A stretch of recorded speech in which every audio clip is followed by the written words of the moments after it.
Paano mo maipaparamdam sa magulang mo na isa nga sila sa pinakamagandang regalo ng Diyos sa iyo? Una, yung hindi nila naranasan dahil itinaguyod ka, iparanas mo naman sa kanila ngayon.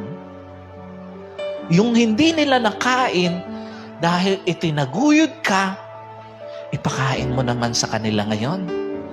Yung hindi nila narating dahil itinaguyod ka, dalin mo naman sila doon. Kasi nga ito ang totoo. Yung mga magulang, madalas, they voluntarily deprive themselves para sa'yo. Magtitiis ng gutom para hindi ka magutom. Magtitiis ng hirap para hindi ka mahirapan. Magtitiis ng sakit para hindi ka